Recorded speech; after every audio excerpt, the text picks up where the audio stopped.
General Martin Perez. Perez is running the USM Auriga, this military research ship floating around in deep space about 200 years after Alien 3. Perez is the mastermind behind an absolutely insane plan. Clone Ellen Ripley just so they can get the xenomorph queen that was inside her? Why? Because the military wants to weaponize these things. Real smart move there, General. To breed the xenomorphs, Perez has mercenaries kidnap people and deliver them in stasis. Then they use these poor souls as hosts for the aliens. Yeah, this is the guy we're dealing with here. When the xenomorphs escape, because of course they escape, they always escape, everything goes to hell on the Auriga. Perez is trying to maintain control, but the aliens are just tearing through his crew like tissue paper. But something nasty is about to happen. A xenomorph sneaks up behind Perez during all this chaos. The alien drives its inner jaw straight through the back of his skull.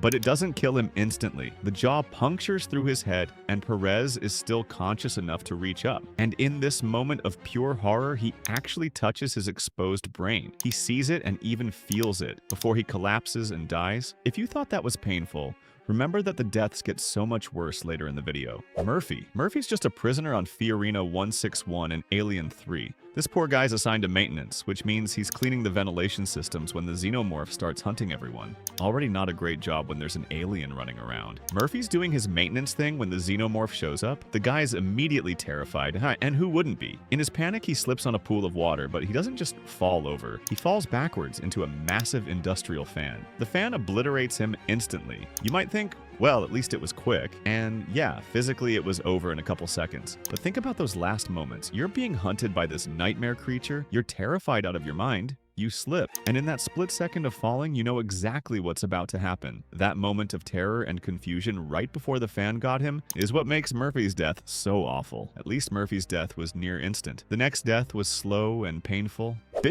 Bishop's death is spread across 2 movies, which already tells you this is going to be bad. In Aliens, Bishop's been nothing but helpful. He's the science officer, he's on Ripley's side, he's trying to keep everyone alive. Near the end of the movie, the xenomorph queen shows up and she's pissed. The queen comes up behind Bishop and impales him with her tail, but she doesn't stop there. She grabs him and tears him in half, just rips him apart at the waist. His synthetic fluids spray everywhere. But here's the thing about Bishop. His advanced design means he stays conscious even as just a torso and head. He can still talk, still think, still feel whatever passes for pain in an android. Now that's already pretty bad, but it gets worse in Alien 3. They recover what's left of Bishop and briefly reactivate him. This dude's been sitting there as a broken torso for who knows how long, aware of his ruined state. When they turn him back on, he's in agony. He knows he's beyond repair. He's aware of how broken and useless he is. And he actually begs, Ripley to permanently deactivate him. Speaking of things bursting out of bodies, the next death puts a whole new spin on the classic chestburster. But before we look at that painful death, if you're enjoying this video, make sure to subscribe.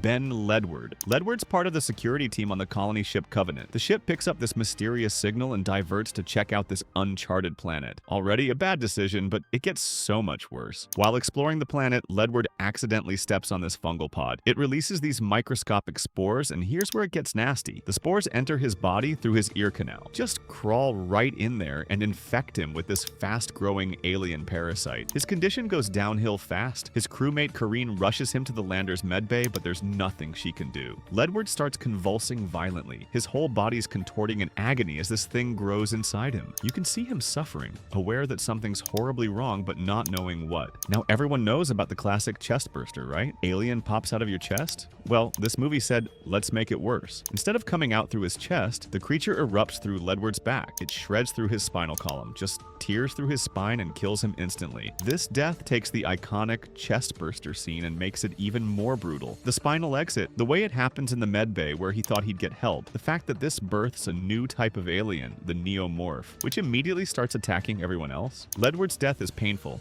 terrifying, and kicks off even more carnage. But nothing, and I mean nothing, compares to living your entire life in agony like the next victim. Ripley 7 in Alien. Resurrection, the military scientists are trying to clone Ellen Ripley to get the alien queen that was inside her. But cloning's not perfect, especially when you're mixing human and alien DNA. They go through multiple attempts before getting it right with Ripley 8. When Ripley 8 discovers the laboratory with all the failed clones, she finds Ripley 7. And Ripley 7 is alive. Although calling it a alive is being slightly generous. Ripley 7 is a horribly deformed thing with human and alien features that can barely speak. Her body is all wrong and twisted into this agonized form that shouldn't exist. Ripley 7 has been living like this. She's been conscious, aware, in constant pain, just existing as this mutated hybrid mistake. When she sees Ripley 8, she manages to communicate one thing: kill me.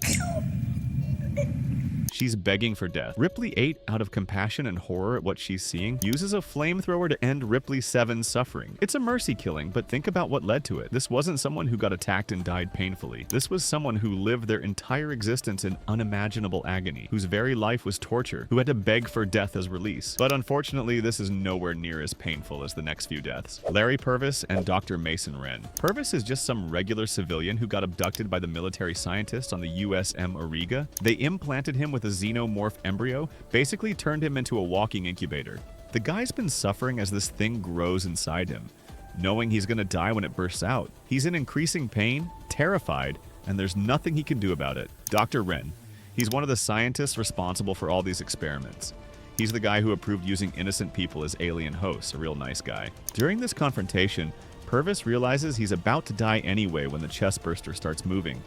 But instead of just dying like a victim, Purvis decides to take Wren with him. As the alien's about to emerge, Purvis grabs Wren and pulls him close. The chestburster explodes through Purvis's chest and straight into Wren's head. Both men die in this spray of gore, but it's so much worse than it looks. They're both fully conscious and aware during the whole thing. Purvis knows he's using his own death as a weapon. Wren knows what's about to happen when Purvis grabs him. They're looking at each other as the alien punches through both of them. The scene is drawn out, and you see every moment of realization on their faces. Purvis gets his revenge, but he has to die horribly to do it. At least they died fighting. The next death was just sad. Private Hudson. He's the colonial marine who goes from cocky and overconfident to completely losing it when things go bad.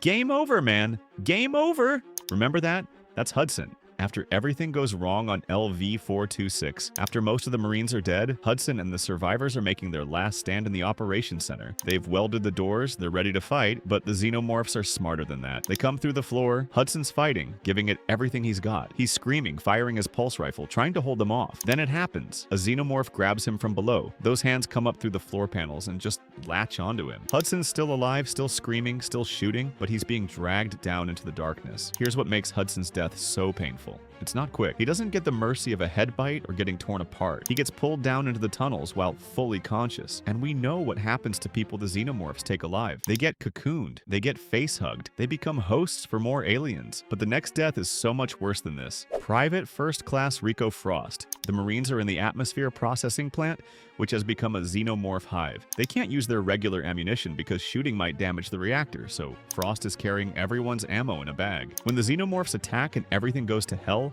Frost tries to help Dietrich, who's been grabbed by an alien. But Dietrich's flamethrower goes off accidentally, and the flames engulf Frost completely. This isn't a quick flash of fire. He's covered in burning fuel, completely on fire. Frost is screaming, flailing around in agony as the flames consume him. The pain of being burned alive is already one of the worst ways to go, but it gets worse. In his panic and pain, Frost stumbles and falls over a railing, plummeting several stories to his death. But wait, there's more. Remember that bag of ammunition he was carrying? When his burning body hits the ground, all that ammo cooks off and explodes. The explosion kills Crow and injures other Marines. So Frost's death isn't just painful for him, it causes a chain reaction that gets more people killed. If you thought that was bad, you're going to hate the next one. Private Drake. These two are tight. They've been through wars together and they've got each other's backs. When the ambush happens in the hive, Drake and Vasquez disobey orders and keep their ammunition. Good thing too, because the xenomorphs come at them hard. Drake's fighting alongside Vasquez, mowing down aliens with his smart gun. They're in full combat mode, working together like they've done 100 times before. But in the chaos of the retreat, Vasquez has to shoot a xenomorph at point-blank range. Bad move. The alien's acid blood sprays everywhere and Drake catches the worst of it. The acid hits his face and body, and if you know anything about xenomorph blood, you know this is bad news. It's not just burning, it's eating through him. The acid melts through his skin, his flesh, probably into his bones. Drake's face is being dissolved while he's still alive and conscious. The pain is immediate and excruciating. This isn't clean damage, it's chemical burning that keeps eating away at him. Drake's still partially conscious through this, aware of what's happening to him. But before the acid can finish the job, he gets caught in an explosion that finally ends his suffering. Think about that combination. Acid acid burns eating through your face and body, that level of pain, then getting blown up on top of it. Drake went from being this badass Marine to dying in one of the most agonizing ways possible, and Vasquez had to watch it happen to her best friend, knowing her shot caused it. Pilots never even saw it coming.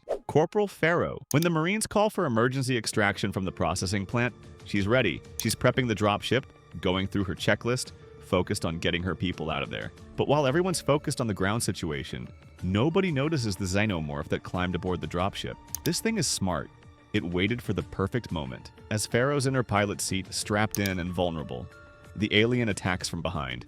The xenomorph kills her right there in the pilot seat. But here's what makes this death particularly horrible. She's confined in that small cockpit, strapped into her seat, nowhere to run. The terror of being ambushed in such a cramped space, unable to escape or even properly defend yourself, that's nightmare fuel. But it gets worse. When Farrow dies, she loses control of the dropship. The whole thing crashes into the processing plant in this massive fireball. So not only does she get killed by the xenomorph, but her body gets incinerated in the crash, and her death dooms the Marines on the ground by destroying their only way off the planet. Farrow went from thinking she was saving everyone to being dead and accidentally killing more people in the span of seconds. That sudden flip from rescuer to victim, the confined space horror, and the fiery aftermath make her death a standout in terms of pure bad luck and pain. Her co-pilot found out too late, Private Spunkmeyer. As the Marines are calling for extraction, he's doing his job. Prepping the dropship with Farrow, everything seems normal until he notices something. There's this mysterious slime on the loading ramp. Now, any smart person in an alien movie would immediately nope out of there,